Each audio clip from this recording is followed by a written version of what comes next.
I found that nothing in life is worthwhile unless you take risks.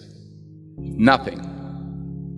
Nelson Mandela said, "There is no passion to be found playing small and settling for a life that's less than the one you're capable of living." Now, I'm sure in your experiences in school and applying to college and picking your major and deciding what you want to do with life, I'm sure people have told you to make sure you have something to fall back on. Make sure you got something to fall back on, honey. But I never understood that concept, having something to fall back on. If I'm going to fall, I don't want to fall back on anything except my faith. I want to fall forward. I figure at least this way I'll see what I'm going to hit. Fall forward. This is what I mean. Reggie Jackson struck out 2,600 times in his career, the most in the history of baseball. But you don't hear about the strikeouts. People remember the home runs. Fall forward. Thomas Edison conducted 1,000 failed experiments. Did you know that? I didn't know that. Because the 1,001st was the light bulb. Fall forward. Every failed experiment is one step closer to success. You've got to take risks, and I'm sure you've probably heard that before, but I want to talk to you about why that's so important. First, you will fail at some point in your life. Accept it. You will lose. You will embarrass yourself. You will suck at something. There's no doubt about it. And I know that's probably not a traditional message for a graduation ceremony, but hey, I'm telling you, embrace it, because it's inevitable. And I should know. In the acting business, you fail all the time. Early on in my career, I auditioned for a part in a Broadway musical. Perfect role for me, I thought, except for the fact that I can't sing. So I'm in the wings, I'm about to go on stage, but the guy in front of me, he's singing like Pavarotti. He's just,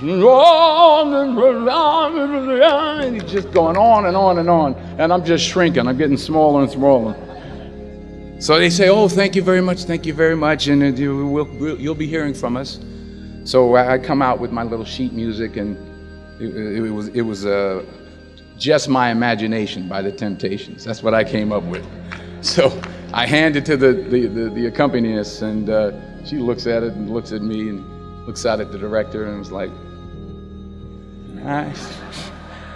So I start, I'm gonna sing. I'm like, "It's just my imagination once again, and then coming away with me." And I'm not saying anything, so I'm thinking I'm getting better. So I start getting into it.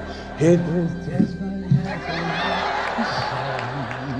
Running. They say, "Oh yeah, thank you very much, Mr. Washington. Thank you." So I assumed I didn't get the job.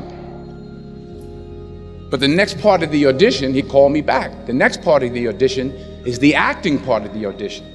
Now I'm like, hey, okay, maybe I can't sing, but I know I can act. So they pair me with this guy, and again, I didn't know about musical theater. And musical theater is big, so they can reach everyone all the way in the back of the stadium.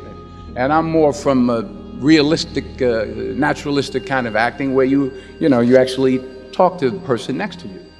So I don't know what my line was. My line was, "Well, hand me the cup." And his line was, "Well, I will hand you the cup, my dear. The cup will be there to be handed to you."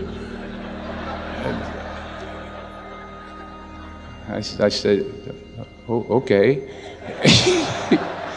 "Well, should I give you the cup back?" "Oh, yes, you should give it back to me, because you know that is my cup and it should be given back to me."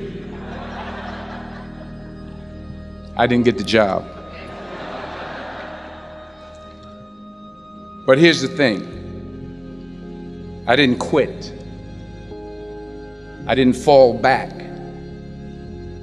I walked out of there to prepare for the next audition, and the next audition, and the next audition. I prayed.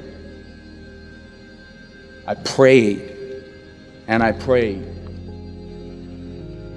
But I continued to fail, and fail, and fail. But it didn't matter, because you know what? There's an old saying, you hang around the barbershop long enough, sooner or later you're going to get a haircut. So you will catch a break, and I did catch a break. Last year, I did a play called Fences on Broadway. Someone talked about it. Won the Tony Award. And I didn't have to sing, by the way. But here's the kicker. It was at the Court Theater. It was at the same theater that I failed that first audition 30 years prior. The point is, every graduate here today has the training and the talent to succeed. But do you have the guts to fail? Here's my second point about failure. If you don't fail, you're not even trying. I'll say it again. If you don't fail, you're not even trying. My wife told me this great expression. To get something you never had, you have to do something you never did. Les Brown's a motivational speaker. He made an analogy about this. He says, imagine you're on your deathbed, and standing around your deathbed are the ghosts representing your unfulfilled potential. The ghost of the ideas you never acted on. The ghost of the talents you didn't use. And they're standing around your bed, angry, disappointed, and upset. They say, we came to you because you could have brought us to life, they say. And now we have to go to the grave together. So I ask you today, how many ghosts are going to be around your bed when your time comes? You've invested a lot in your education, and people have invested in you. And let me tell you, the world needs your talents. Man, does it ever. I just got back from Africa like 2 days ago, so if I'm rambling on, it's because I'm jet lagged. I just got back from South Africa. It's a beautiful country, but there are places there with terrible poverty that need help. And Africa is just the tip of the iceberg. The Middle East needs your help. Japan needs your help. Alabama needs your help. Tennessee needs your help. Louisiana needs your help. Philadelphia needs your help. The world needs a lot, and we need it from you. We really do. We need it from you young people. I mean, I'm not speaking for the rest of us up here, but I know I'm getting a little grayer. We need it from you, the young people. So you got to get out there. You got to give it everything you got, whether it's your time, your talent, your prayers, or your treasures. Because remember this, you will never see a U-Haul behind a hearse. You will never see a U-Haul behind a hearse. You can't take it with you. The Egyptians tried it, and all they got was robbed. So the question is, what are you going to do with what you have? I'm not talking about how much you have. Some of you are business majors, some of you are theologians, nurses, sociologists. Some of you have money, some of you have patience, some of you have kindness, some of you have love. Some of you have the gift of long suffering, whatever it is, whatever your gift is. What are you going to do with what you have? All right, now here's my last point about failure. Sometimes it's the best way to figure out where you're going. Your life will never be a straight path. I began at Fordham University as a pre-med student. I took a course called the cardiac I still can't say it. Cardiac morphogenesis. I couldn't read it, I couldn't say it, I sure couldn't pass it. So then I decided to go into pre-law, then journalism. And with no academic focus, my grades took off in their own direction. Yeah, down. I was a 1.8 GPA one semester, and the university very politely suggested that it might be better to take some time off. I was 20 years old. I was at my lowest point. And then one day, and I remember the exact day, March 27th, 1975, I was helping my mother in her beauty shop. My mother owned a beauty shop up in Mount Vernon. And there was this older woman who was considered one of the elders in the town. And I didn't know her personally, but I was looking in the mirror, and every time I looked at the mirror, I could see her behind me, and she was staring at me. She just kept looking at me. Every time I looked at her, she kept giving me these strange looks. So she finally took the dryer off her head and said, she said something I'll never forget. First of all, she said, somebody give me a piece of paper. Give me a piece of paper. She said, young boy, I have a prophecy, a spiritual prophecy. She said, you are going to travel the world and speak to millions of people. Now, mind you, I'm 20 years old. I'm flunked out of school.